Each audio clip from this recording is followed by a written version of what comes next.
Your cost doesn't dictate price. Market dictates the price you get to charge. In my situation, that transparency opened up 300% increases in net income. And he had a cabinet shop. I, paid my dues. I'm a true woodworker. Well, today we actually had Elon Musk scheduled to come in with us. And then as soon as I found out that Beau Lewis was available, I canceled Elon. I think oftentimes the employees assume that you're making way more money than you are. Billions. Sales less material equals throughput. We put up a dashboard on the factory floor and saw an immediate 40% increase just by a dashboard. Honestly, the only thing that really just hits home every time is, what are we doing all this for?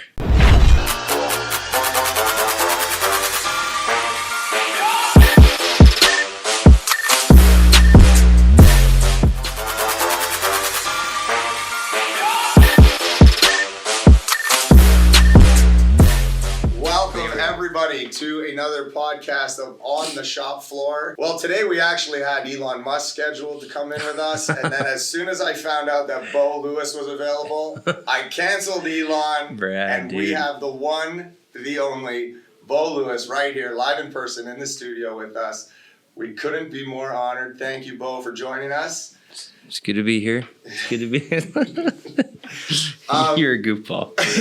So today, because and when we get into a little bit about your background, I think everybody on planet Earth knows you, but for those of you that don't know you, we'll talk about your financial background. So the subject of today that we're going to delve into is going to be dashboards, and then what to put on those dashboards so that you can help to steer the ship. Does that sound like a good idea? Yeah, absolutely. Sounds good. All right. So we'll jump right on in. Why don't you just do the big introduction? Myself. So I got a degree in accounting from Utah State. And right after that, I went to work for Dad. And he had a cabinet shop. I, paid my dues. I'm a true woodworker. That's right. And cabinet shop, a door manufacturing plant, doing 5-piece doors. And we grew the company 45% annually for 5-6 years, I think, and then sold that company off to private equity. I was the CFO at the time, and at one point was sitting in a CEO seat, and then we switched with my brothers. So family-run business. We exited to private equity in 2019. Meanwhile, we had built a software called Allmoxy. Allmoxy is a web-based ERP online ordering platform. I'm pretty familiar with that. Yes, you are, man. You're a customer. So along the journey, I've just met a ton of incredible people like yourself, right? People that have come to either the factory when we had that or into the software company. And I love the people in the industry and love giving back. We have a lot of companies using Allmoxy online now, and then, on the side, I love to talk shop with exit planning and people that are looking to exit their businesses. It was interesting as we went through that process with the manufacturing company, just how many people don't know about it. And so, kind of all over the place, and have some entrepreneurial background and starting a nonprofit too. So just love people. And I speak 25 languages. No, one and a half. Oh my God. Everybody listening is going to have to watch the YouTube video to get these jokes. There's been 2 good ones so far. So, I just want to go back to how I met you guys, and I say you guys because you're lovingly referred to as the Lewis brothers. I don't know if I can pick one out of the group, right? Yeah. So I have to say, it's the Lewis Most people actually use the finger to tell us apart because I have a twin, right? Yes, Bobby's your twin. And an older brother that, we're all very similar. And a younger brother that looks a lot like us too. So where I met you guys, I'll never forget it. I was at a wood show, and I was hanging out with a mutual friend of ours, customer of Allmoxy, John Canary, and he goes, Brad, you have to meet these guys. He leaves his booth to drag me across the show, and there's Bobby standing there in the booth, and we just started talking about TOC stuff. We started geeking out on that. Yeah. And at the time we owned both companies, right? Yes. So we were, So in that transaction, Bobby mentions, he's like, oh yeah, we do, about whatever it was at the time, $12 or $15 million a year, and we only have one person in the office. And I'm like, listen, Bobby, whoever you are, I've been in woodworking for 30 years, and no. And he goes, come by anytime. And if you know me, I will come by. If you send me an invite, I'm coming. Yeah, you did. So I just jumped on a plane a couple of weeks later, and I didn't tell anyone I was coming, and I walked in the office because I wanted to know for sure. And man, lo and behold, there's one girl sitting at a desk, and Bobby comes around the corner, and he's like, Brad, what are you doing here? And I was like, well, just checking, We had like a 3-hour-long whiteboard session, if I remember right. Yeah.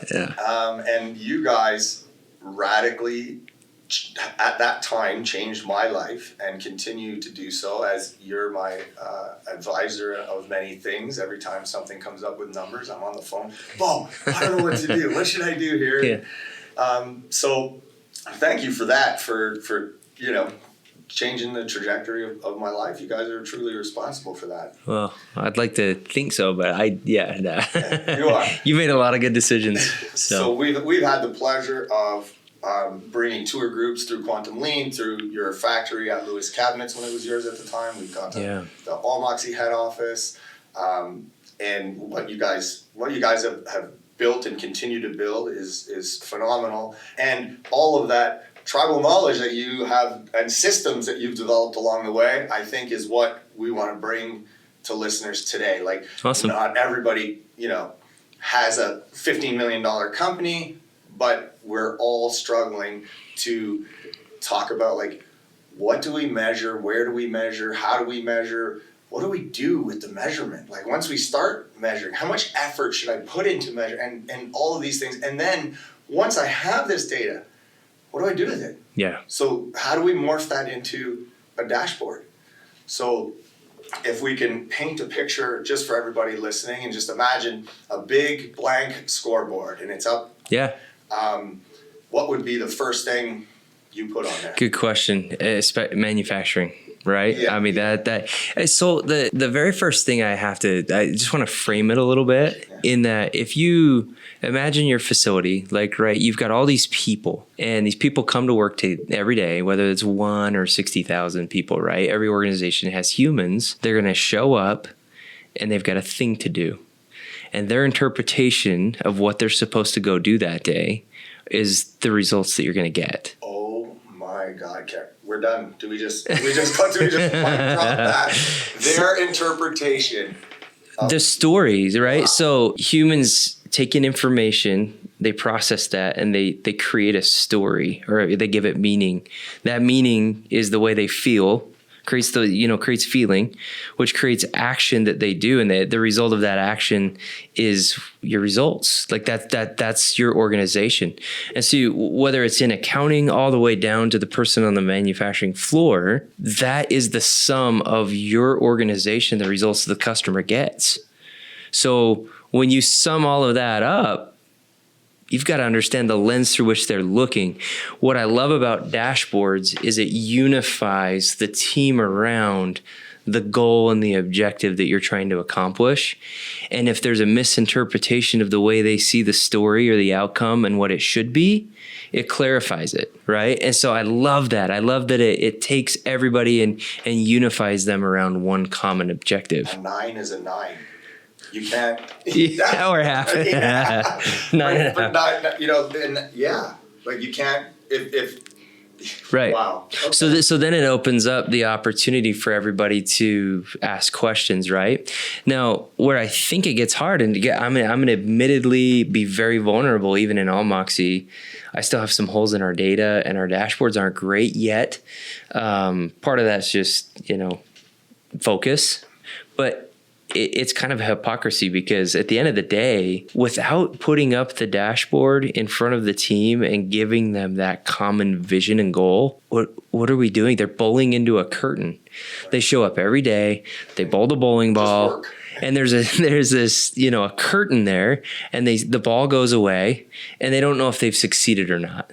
There's no feedback. And so without that dashboard, we're literally asking our employees to blow into curtains. And I used to go onto the shop floor with new people, especially on the, in the plant, and just say, hey, what does good look like today? And if they couldn't answer that question with clarity, how are they supposed to stay motivated at the workplace? Like, honestly, what does good work look like? Like, that's such a basic question. But when I do any sort of consulting, I go ask that question to random people on the shop floor. It's so common they can't answer the question.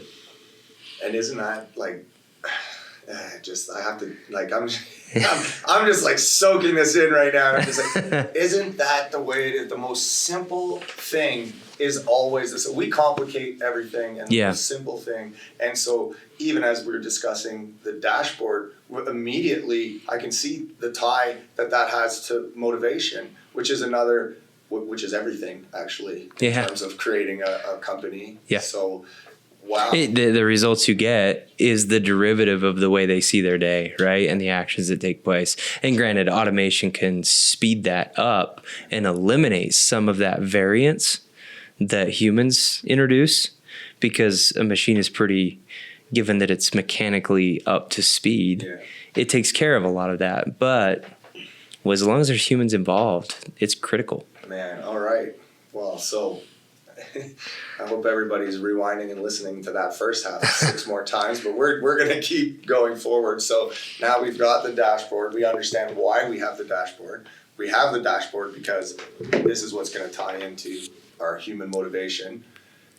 What's the first number? What to put on there? I think in manufacturing, I had a guy who came in off the shop floor one day, panel saw operator, but had been introduced to and knew Bob Fox, one of the co-writers of The Goal by Eliyahu Goldratt, right? The Goldratt Institute. And he said, why aren't we using throughput accounting? And I had just graduated in accounting. Oh, no. At Utah State, right? Yeah. Oh, yeah. I mean, it was but it was so simple. And Bob, I flew to Arizona and met with Bob and just tried to understand this thing better because I knew it had some legs, and it was so simple, and it didn't get rid of cost accounting. It just looked at it from the other side of the mountain. It's like I had been looking at it from that mountain range, and all of a sudden I was looking at my business from the other mountain range, and I could see a river, and I could see all these other things that I hadn't seen before. And so it just overly simplified. So sales, less material equals throughput, less operating expenses equals net income. Operating expenses including labor, and we can go into that. That's a whole other. There's 20 people listening right now going, "Well, I think my labor is a variable cost." Yeah, it's not. Which I'd actually be willing to do an over the line chart for you, like a downloadable over the line chart, and pop it on a website for you, so that somebody, if they want it, they can. We can go into that. I left your factory that day. I left with this knowledge of the over the line chart, and I don't know how long I've known you now. 10, 5? 10, yeah, something like that, yeah. We've been using it ever since. So it's so easy for everybody in the factory to be unified by one vision, and the over-the-line chart is it. And throughput completed is the objective of the company. And what Bob told me when I was in Arizona, when I met with him, he said Eliyahu Goldratt used to tell him all the time that if it's solvable today, and it's a simple solution, then it's probably the right one. Right. And you can get an over-the-line chart in no time. It's just available. It's there. It's easy. Okay, so we've got our scoreboard. We're populating with this over-the-line chart, which we'll probably continue to dig into. But so some of the pushback I get, because I've been preaching the over-the-line chart since awesome. I've been using it. Okay. And it's one of our more popular videos on YouTube of you explaining the over-the-line chart. Okay. But then we go into the realm of away from the high volume repetitive companies where it's a little bit easier to calculate it into the cabinet shops. And these guys are saying, well, it's so hard to pull out all of my material on every job before I do it. Or there's a little bit of pushback because of the upfront work it takes to get those numbers out. I would just say technology stack. But right, the data, we live in an AI world. There is access to that data. Right. It's easy to get. Right. And So, then I think, and maybe not originally getting the system set up, like it might take a little bit, but like that data is so available right.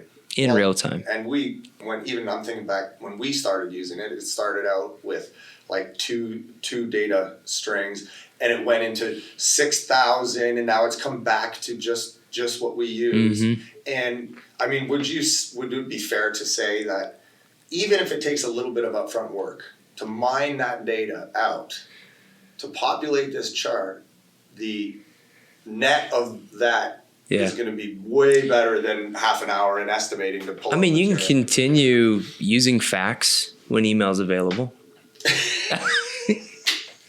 You know, like you could just write me a letter. Yeah, pop it in the mail. You know, pop it on Pony Express and run it across the country. And that, you know what I mean? Like it's just the data is there, and it is something that you could do. And I usually the lack of it is, it's like with all Moxie, it's usually just getting in the back end and figuring out how to populate your data in a way that, you know, it's data storage and where it's accessible and different things like that. So, but there's ways around that. There's a lot of really good third-party data mining companies that can help you get it done. Mm-hmm. Yeah. All right. Okay, so over the line chart, throughput minus material equals... Sales less material equals throughput. Sales minus material equals throughput. Yep. Okay. And then let's just imagine we've got that up there. Is there any other numbers? Like everybody, like counting is easy. So yeah. If I'm producing something, is there value in counting the pieces that I produce? You know what? What's going to increase throughput, right? Because we're all here to make money, and throughput completed through the factory is what makes money. The only thing. Right? And so what are the facilitating metrics that would look at that? And there's a lot of things in theory of constraints that talks about, like, you know, the drum buffer rope, and there's measurements around each one of those. The control point, if that's a term that you're familiar with, and the control point's your heartbeat. So I think that's just a key to be able to identify the control point and dashboard that, and then, you know, have visual controls in place that help everybody understand how the heartbeat's doing that day. And those visual controls go on the dashboard too. So I think a mixture of those three things is enough to drive behavior. We put up a dashboard on the factory floor and saw an immediate 40% increase just by a dashboard. Well, we identified a little bit about what you're talking on the quantum lean side. So now available on our website is what we call the quantum lean timer. But basically, it's a screen that turns red, green, yellow. You program it at your control point, and then everyone in the shop can see, is a control point red, green, or yellow? Huh. Almost like a pacemaker that's keeping the heart going. Nice. Yeah. I love that. And do you know what's crazy? Bar none, the most underutilized tool on our website. It is like pulling teeth to get people to use it. Huh. Right? How do they see it? I don't know. I think that part of the challenge is like understanding the control point, like the feeding operations, control point, following operations, a little bit of buffer management. Got it. And then subordinating all the activity to that, where some people are struggling with, like, as the company grows, I feel like they go from a small shop mentality, and they don't slaughter those sacred cows. So I'm building one cabinet a day now with one guy at a bench. I need to build two. I'm going to build another bench and another guy, and then I need to build three and another bench and another guy. Instead of stringing them together and creating a team that's going to produce. You know, operating in silos. One of the questions I love to ask, Brad, is not what principle or what thing, if understood, would make them do something.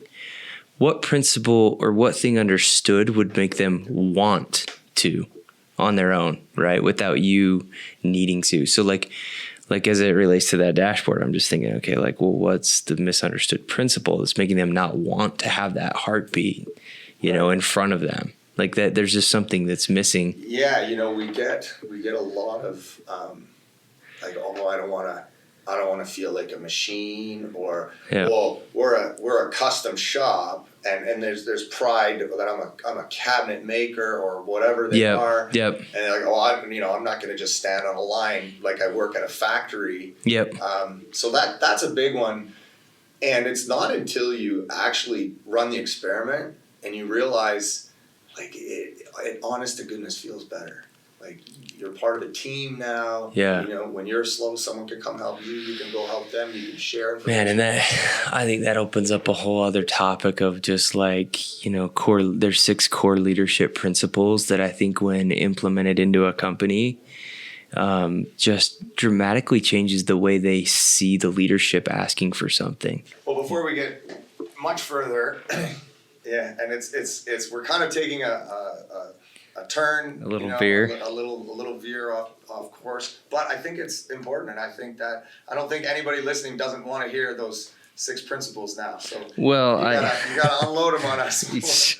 So they're quick, and I mean there's a whole, you know, level of content for each one of them, but results stem from the level of 1, and I think that's critical, is that you understand that if you want to get something done, it's at the level of 1, each individual, right? Because collectively we are the sum of all of them. Principles understood change behavior. So again, I asked that principle, what principle, if understood? As a leader, what principle, if understood, would make them want to change doing something? Is just... like we could have shut it's it down money. Right there. It's money in it, and it's rewarding because you know you're getting into more of the psychological side. But they're growing too, as people, right? And that's the next one. People are capable of change and growth. If you don't believe that as a leader, you're probably the limitation, right? People are capable of change and growth. It's just knowing how to leverage that, knowing how to get into and access that change and growth. So believing that communication is a transition of intent. So being able to communicate in a way that you're both transitioning the intention that you're trying to accomplish, and being good at that. Where there's vision, the people prosper. So having clarity in the vision, which comes back into dashboards, right? So as we're talking about managing people, not having set of vision is usually half of the problem. Right? And then procedures should be designed to increase choice and trust. So a lot of times we think we just know. We're actually unlocking human capital is one of the greatest assets every company has. And so if we truly trust our people, and we're allowing them to have choice and trust on what they're going to go do. And why don't we? It's usually because some of the others above that we don't trust them. We don't think they're capable of change, etc. So those 6 principles dramatically change a culture inside of a company. And especially when, you know, you take those and you couple them with a dashboard and turn them loose saying, I trust you, go. And as a team with this vision, we're going to go do this. As a team with a vision, we are going to go do this. And their why, having clarity of what their why is around that, is so important. If we don't ask them their why, half of the time, like, they just haven't correlated, you know, what they want to go do and why are they going to this job every day? And how does that correlate to 50 doors, right, or 100 doors? Or something, yeah. Tie the why and watch out. Like, people are incredible. I just believe that humans are awesome. Right. I mean, as a leader, I think you have to start out with that fundamental belief. Yeah. Because without them, you know, I can't do anything at any of my companies if it's just me. So you need people heavily on them. And robots. Yeah. Well, and this has been an amazing transition for us in the last 3 years as we got into, you know, making robotic sanding equipment. Yeah. You hear all of the gurus saying you have to be the dumbest one at your company if you really want to get somewhere. And man, I rolled my eyes at that for years. And now I'm there. Like, my team around me, when my electrical engineer is talking, I must just glaze over, you know? Yeah. I have no idea what he's talking about. they're making magic happen, and at a level that I could never do it. So I stood in the way of our customer success program at All Moxie for a long time.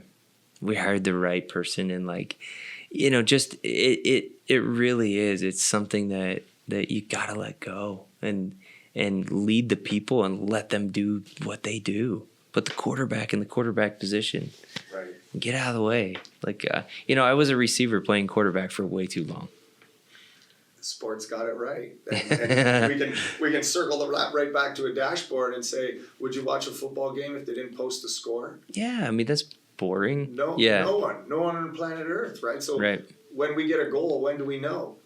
That second. And not only do we know, we have lights flashing and crowds cheering, and and it just makes everyone want to keep doing that. So why aren't we doing that at a level for our factories? Right. So let me ask you this: how much information do you share with the team? Because a lot of owners have that. I know. A lot of owners have this belief that well, if we're making money, they're going to want more. They are going to want more. Which we can already. That sentence has a lot of problems. That could be its own podcast. But that's right. Yeah. How much would you display? Let's just start there. I try to go as far as I can and give them everything. Why are there secrets there? And obviously the employees need to have a level of confidentiality with the information that they're given, but I mean, there's really not secrets.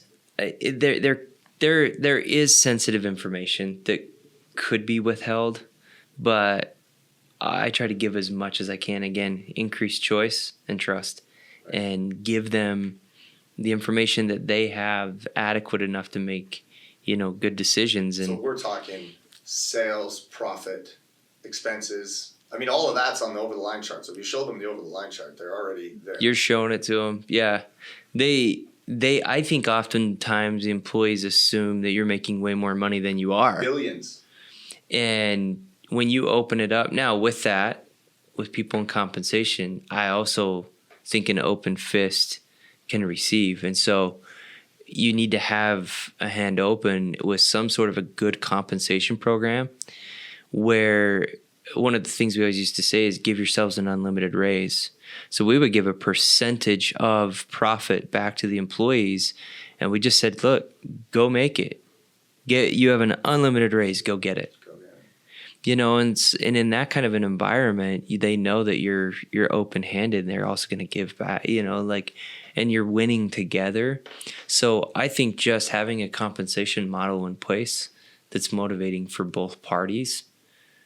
Sometimes their paycheck was more, the monthly paycheck was more than a weekly paycheck. Right. In the bonus. Check was more than the bonus check. So I don't know. Okay. So I mean, and that ties in perfectly in terms of because you do have to answer the what's in it for me question for people, right? I'm going to do the over the line chart. I'm going to make more product. Yeah. But really, what's in it for me? And as soon as you tie in that bonus program or that extra compensation, you've answered that question, and now you're showing them the numbers. You're giving them freedom to make some choice. Yep. And if the numbers go down, they can see the choices weren't right. We can change it, and then numbers go up. They can see the choices are right, and we can keep doing that. That transparency in my situation, that transparency opened up 300% increases in net income. My God. And so and that was both beneficial to the employees, and then also 90% increase in throughput, pads the bottom line. And so they were taking home more, we were taking home more. It was, it's worth it. It's worth it. It's worth it. There you go. So, okay, so let's just shift quick, because a lot of people are measuring with dollars. So is dollars a good measurement? Hey, we did X sales. What's your thought on measuring by dollars? Sales dollars. So, sales dollars, no, right? Because a sale, again, it's all about throughput. So I can go sell a cherry door that has an 80% material cost, or whatever the market is for that area, because, market dictates price. your cost doesn't dictate price. Market dictates the price you get to charge. But then cost, so if a market has saturated or decreased the demand for cherry doors, or you have a competitor that's underpriced and you got to match, market dictates price. So for $1 on a cherry door that's 80-cent cost, you only have 20 cents of throughput for every $1 of door that you pop out, versus an alder door. And I'm just speaking what used to be fairly competitive for me, and $1 in an alder door was it only costed like 20 cents. So now you've got 80 cents of throughput. So we literally went to the market and said, hey, look, my sales guys, because we were measuring throughput, my sales guys came to me and said, hey, no, the factory guys on the floor said, hey, I got an idea. We can make alder doors look like cherry. And this is how you could do it. So we put together a sales campaign. And so that came from the factory floor up, right? So by measuring throughput, everybody is rallying around a common objective. Right, and so that also gives you the data that you need to find your high octane products. Yes. Because the cherry door and the alder door take the exact same process. So whether if you're building cabinets, it doesn't matter. And cherry's actually a harder wood, so it's doling up your knives and more than an alder door. You're right? Yeah. Okay, cool. So moral of the story there is dollars are not, they're skewed by material costs. So the same amount of effort is not reflective. Like if you're booking your schedule by dollars, you got a problem, because if you have gold-plated cabinets one week and paint grade the next week, one week you're going to think you're killing it, and the next week you're going to think you're not, and it doesn't make sense. So that's where the throughput dollar comes in, that we have to take the material out to expose. It equalizes things a lot. That's right? Yeah, it does. And I mean, not that dollars, you can't measure it by that, but I would also include in first look at throughput. Right. Yeah. And then so we touched on it, but did we get into it enough? We're counting things. We're counting things that cross the finish line. So like a piece count of some sort. Is there any value in counting the things in your opinion? I think you count things like, for example, doors assembled. So it's after parts come together at the control point. So I would say counting your control point's really important, right? Yeah. But prior to that, probably not, unless you need a zooming mechanism to see how many parts at that station are being produced, so that you know what your bottlenecks are, right? Because you're only going to go as fast as but first should be filling up the buffer in front of the control point. Yes. Then start working backwards. That's our podcast, our next podcast together, to talk about buffer management. Yeah. So we're going to stick to measuring for this one. But that piece count, though, I'd like to add, that piece count can also be skewed by labor allocations. So if you say, we're making 50, 100 pieces a day, and I hire 15 people, and now we're making 150 pieces a day, if you're just piece counting, you got a problem, because your labor could be sky high through the roof. Yeah. So without having that over the line chart, or without tracking the labor, also you have a problem. So something that we do in addition to the over the line chart is we have minutes per piece. So we take how many pieces we've added up, how many, because for us that counting is fun, right? Like looking at the throughput chart we do every morning, but it's not like scoring a goal. It's not like interesting, fun, yeah. right? And so every time we push that button on the quantum lean timer, we see the screen stays green. We're like, yeah, let's go, and so it's this game to push that button. But interesting. If we don't attach cumulative factory labor divided by number of pieces shipped, then we could end up with a skewed number. So we look at both. We look at the piece count and minutes per piece. Huh. And so that gives us the opportunity to also analyze improvements. If you want to run an experiment, 1 day data, you're there. Yeah. Right? Our time went from 14 minutes a piece to 19 minutes a piece. Hey, bad idea. Didn't work. It didn't work. Let's go back to 14 and try again. So just for anyone that's just counting pieces, you have to be careful of the labor allocation there. Yeah. Could throw Well, it and out. preventing silos, right? So I think that's one of the things that happens when you're counting at the piece rate is that sometimes you can create an environment that's actually against what you're trying to accomplish. Mm-hmm. So when you measure at the local level and but the machine, and he's producing it at 10, but the person below him is only capable of an 8, you're pushing a knot into the system, right? That number 8 is going to have to untie. And so you really should just be counting at level 1 to focus on how do I go from an 8 to a 10, right? Not rewarding the 10 for overproduction. That's right. Yeah, and that's a good point, and we'll try to paint that picture. What it looks like for people listening is that the only place we're counting is the control point. Okay. Everybody else is controlled with visual controls. Yes. And do you know where I learned this? I went to this factory once called Lewis Cabinet. Might have heard of them. Little door company. Yeah. And they had signs all over the place that said, "What does good look like?" And I mean, obviously, we adopted it immediately because that was the answer to end the overproduction. Everywhere else is we count the control point, but everywhere else is visual management. What does good look like? A full buffer is what good looks like. And we had people like, "Oh, I feel like I'm behind. I'm scrambling. Why? Oh, the buffer's full.